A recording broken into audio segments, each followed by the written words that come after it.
My name is Jonathan Leake, and I'm going to be talking to you about joint work with Nishith Vishnoi on continuous maximum entropy distributions. So the setup goes as follows. You got a picture down here in the bottom right. So we have some M, usually a manifold, but it can be any set. We've got some probability measure on M. And then we look at the convex hull of M, which you can see in this picture as being cut out by this kind of shaded area. We pick some element A in the convex hull. And what we are going to do is we're going to look for some measure on M, which minimizes Kale divergence between that measure and our starting measure mu, such that the expectation is A. This is a generalization of the discrete case, which was studied by Nishith and Mohit Singh. And most of what we'll be talking about is places where this shows up, and then things that we had to do to generalize the proof to the continuous case. So this does arise in a number of places. First of all, in the work on the isotropic constant, there are some integrals that need to be computed to get certain bounds that are very similar to some of the integrals that show up here. There's likely some deeper connection there. Matrix Bingham distributions are actually max entropy distributions under various circumstances. For interior point methods, there is this entropic barrier function, which is essentially the entropy associated to a certain maximum entropy distribution. And then there's also a notion of barycentric quantum entropy, which is a generalization of von Neumann entropy for a density matrix. And this value is, again, just the entropy associated to some maximum entropy distribution. Okay, so just looking at this picture, there are a few immediate problems that we have to be able to resolve. Those are very, very general issues that we're going to be able to solve very quickly, but sort of immediately arise. The first thing is, which this was also true in the discrete case, since M is a manifold, we can't really list the points of it. We need some more implicit way to describe M. And this is generally okay. Maybe we'll say all unit vectors, but just even the fact that we can't list the points is going to be a problem.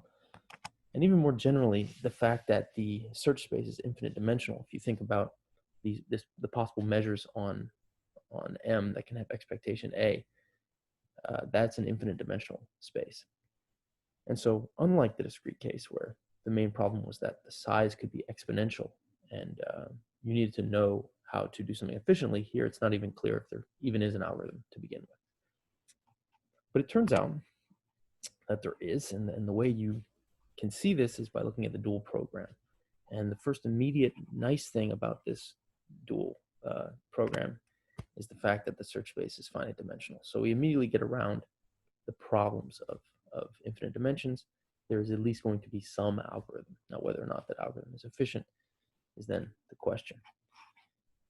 And the other nice thing about this is we have strong duality in pretty much full generality, which just says that, okay, here's going to be, if we solve this dual program, we're going to get a measure of this form. And by strong duality, actually, this solves the original problem we actually want to solve. So this says that we can restrict to the dual program. We have a finite dimensional search space. Everything's great. So then the next questions become, okay, we can do this. Can we do it efficiently? Can we find or approximate the optimal dual solution? Can we evaluate the density function efficiently? And can we sample efficiently? Okay.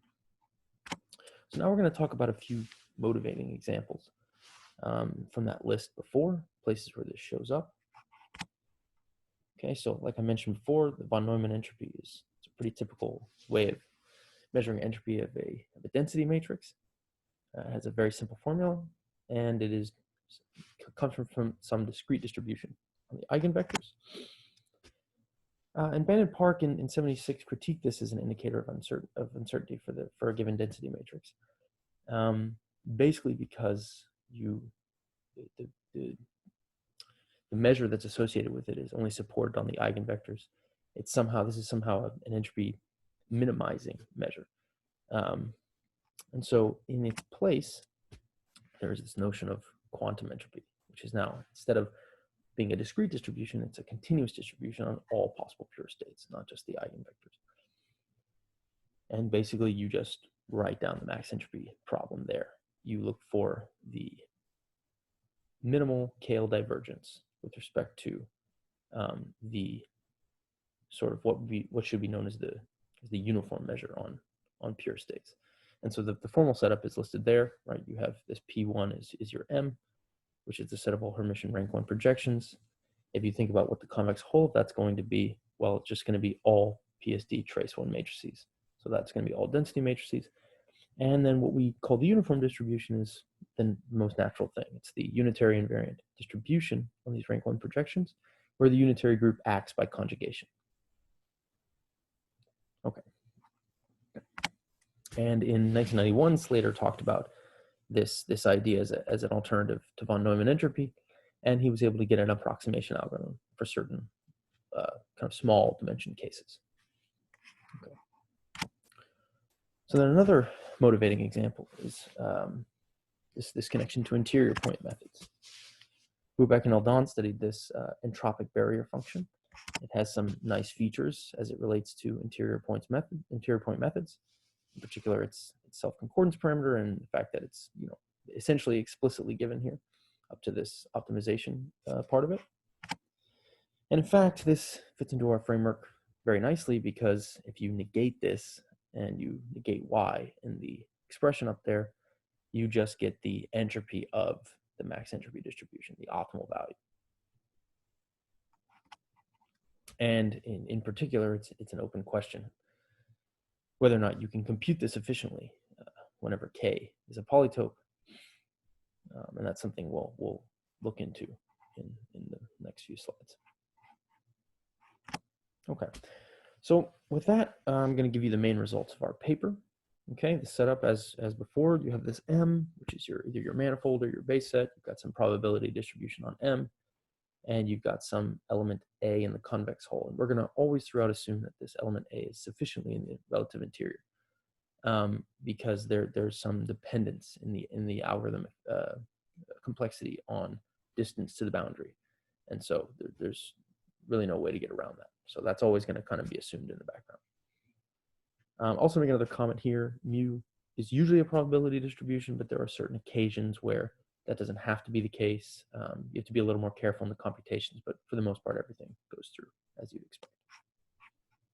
Okay, so the first theorem that we have is a general result about approximation algorithm. So you can approximate this dual optimum, you can approximate the density function, as long as you have the following two properties. So first of all, your measure has to be balanced. This is a notion that we came up with, and I'll talk about it on a future slide. And you also have to have access to a strong counting oracle for this measure, which just means you have to be able to evaluate this expression here with this integral efficiently, and also evaluate its gradient. Okay, counting here is in quotes because in the discrete case, this ends up being a certain exponentially sized sum that is more explicitly some kind of counting that you're doing. Whereas here, integration is a little bit not quite counting. So, but that's the analogy. And so then in the next few results that I'm going to state here, basically what we do is we try to figure out ways we can, under what conditions can we get these balance conditions and counting oracle. So the next theorem is that if M is the set of all rank K projections and mu is this unitarily invariant distribution on M, then you can get some efficient way of getting a strong counting oracle. And under pretty much all circumstances we consider, the measures are always balanced. I'll talk about that later. But once you have that and you have the strong counting oracle, you can immediately apply theorem 1 to the set of all rank K projections. Okay. And in particular, when the rank is 1, you get something stronger. You can also sample. So there's some distinction between the rank 1 and the rank K case, and we'll talk about that later as well. And what this says then is for the barycentric quantum entropy, where your M was just the set of all Hermitian rank 1 projections, you can approximate the optimum, you can approximate the density function, and you can also sample from the corresponding distribution. And this last result is something a little bit distinct from the rest of these. It says that the Gomans-Williamson SDP rounding scheme gives rise to a max entropy distribution. And we'll talk about that on the next slide, but this is sort of different because we'll see actually that this f sub a function has an explicit formula. And also the sampling has an explicit method as well. So this is sort of different. We don't have to do any computations to make sure this algorithm will work. We already have an algorithm, and we're going to show that it actually gives rise to a max entropy distribution. I'll also make a quick comment here that you'll notice that none of these results refer to the entropic barrier. And the one thing I'll say about the entropic barrier is the associated measure mu is balanced. And we'll see that later. But for the counting oracle, things are more complicated. You have to use you have to use certain results about being able to approximately integrate log concave functions on polytopes, and things are there's even a bit more you have to do after that. So I won't talk too much about that, but yeah. Okay, so this is the thing I said I was going to talk about next. SDP rounding. So this is in their max cut paper, and this rounding scheme, there's at least one part of it is you have this real symmetric positive definite matrix, and you want to round it to some rank 1 PSD matrix. And so the way that that's going to happen is we're going to write down the way you sample from this distribution, the way you randomly choose some rank 1 to round to. And so the way you do it is you pick some random Gaussian vector in RD, and then you have this decomposition of A, and you take this V matrix and you apply it to G, and you look at the corresponding rank 1. Okay, it's pretty straightforward to see that if you then think of this as some measure and try to write down some density function on the set of all rank 1s, you're going to get something of this form. And that basically, if you look at that form, this is essentially some kind of Gaussian density, and you can see how we made with covariance A, and you can see then how just by looking at what we're doing here, we're taking Gaussian and kind of quote multiplying by A, and so that's how you might expect this to be the density. Okay, so we're going to show that this is a max entropy distribution. So let's look at the setup we need. Well, here we want to round to some rank 1. So not necessarily projection, just any rank 1 PSD matrix.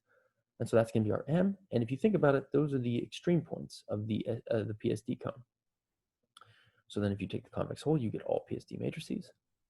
And our measure is going to be, we take the Lebesgue measure on RD, and we push it forward through this map that goes from vectors to rank 1 matrices. And so for similar reasons that the above measure is of this Gaussian form, right? You can say, okay, well, if we're looking at Lebesgue measure on RD, Gaussians are the max entropy distributions. So if we push forward, it's, you should expect, and it's true, that you just push forward a Gaussian to get max entropy distributions on this M. And that's exactly what you get here. So then what we need to show is that this Y star is the thing that it should be. And what makes this nice is this function that we usually need some kind of counting oracle for actually has an explicit formula. So this has a really nice formula. And once we have this, we now say, okay, if we have Y star, which is our optimum input, if we take the gradient, it should be 0. We have some explicit formula, we rearrange, we get an explicit expression for Y star. And it's exactly what we would need it to be.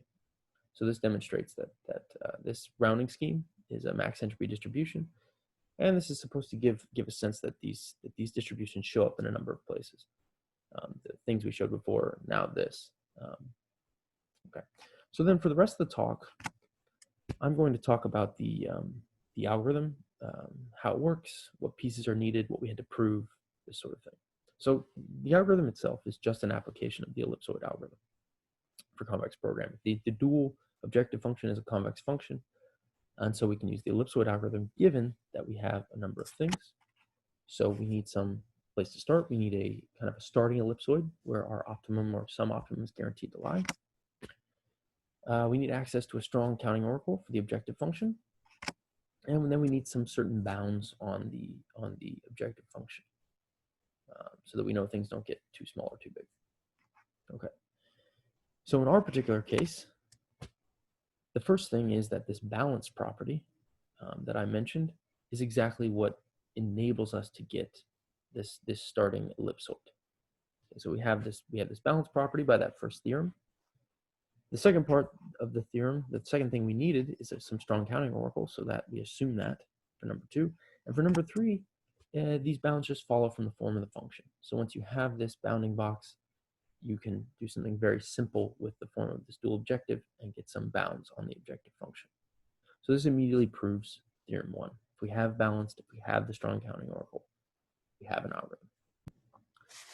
Now I'm going to talk a little bit more about how this balance property gives the bounding box, and also I'm going to define the balance property. So in the discrete case, the crucial feature is the fact that the size of this discrete base set is at most exponential in the dimension.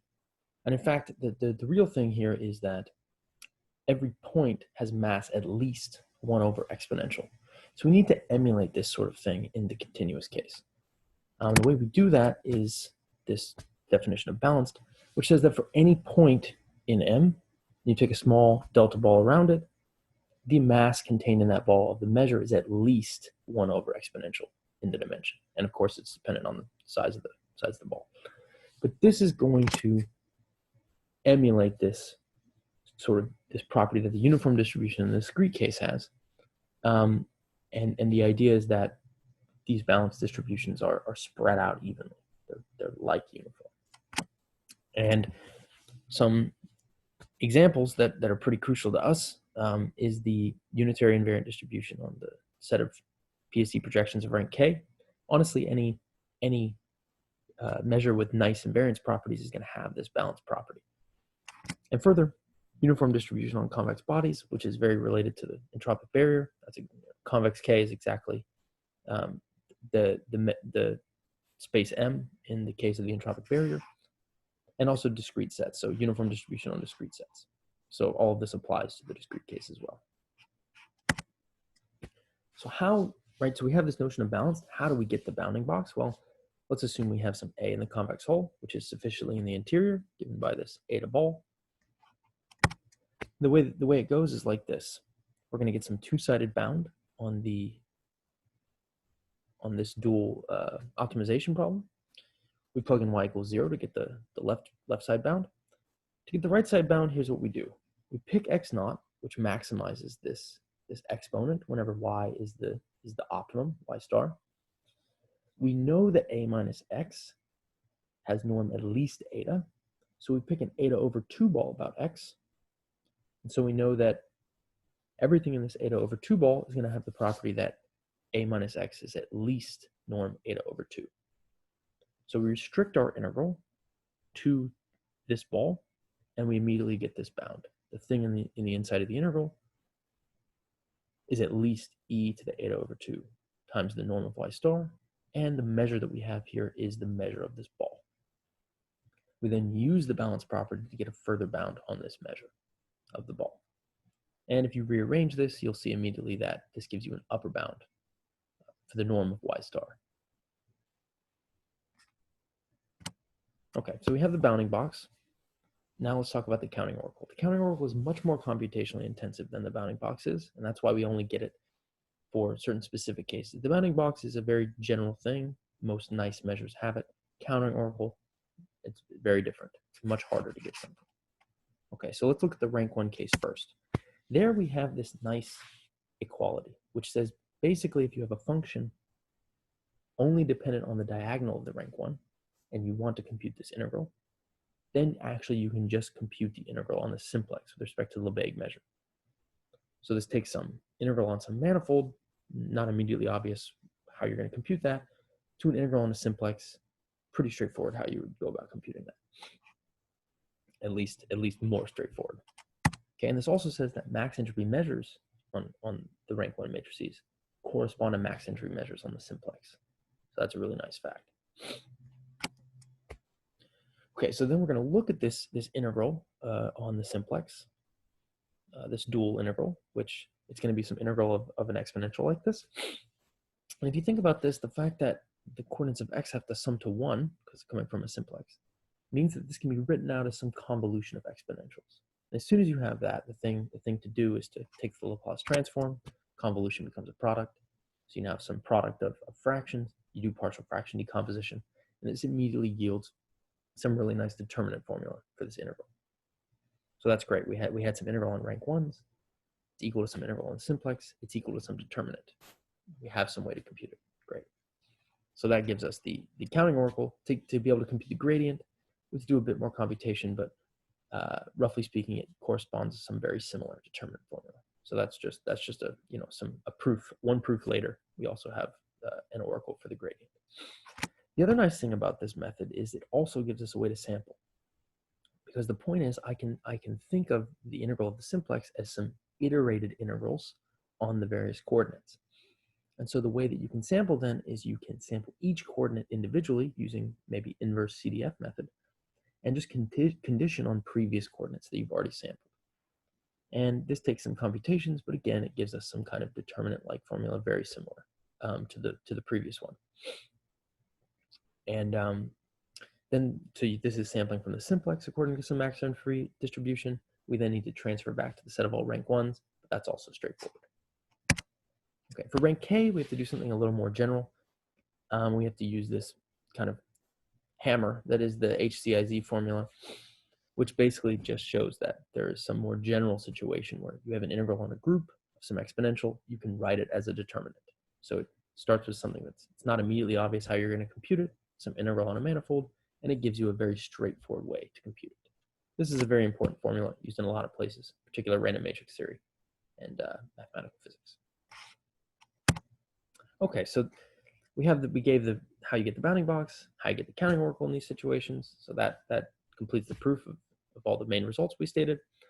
So let's talk about what could come next. So the first thing is, one way to think of this, the rank K case, is that the M corresponding to rank K projections, the set of all rank K projections, is just an orbit of the unitary action on this matrix here. Diagonal matrix with K1s and the rest zeros. You conjugate by all unitaries, you get exactly rank K projection. So why not just change out this matrix for any other diagonal matrix? You have some diagonal matrix with real entries, you conjugate by U, you get an orbit. Can you approximate max entropy measures there? And even further, you can change out the unitary group for something more general, any Lie group. And so you can have some manifold, you take some point, a manifold in which a Lie group acts, you have some point on the manifold, you look at its orbit. Can we compute max entropy measures there? And this idea fits into kind of a current collection of things that have been done on optimization over groups and orbits of groups.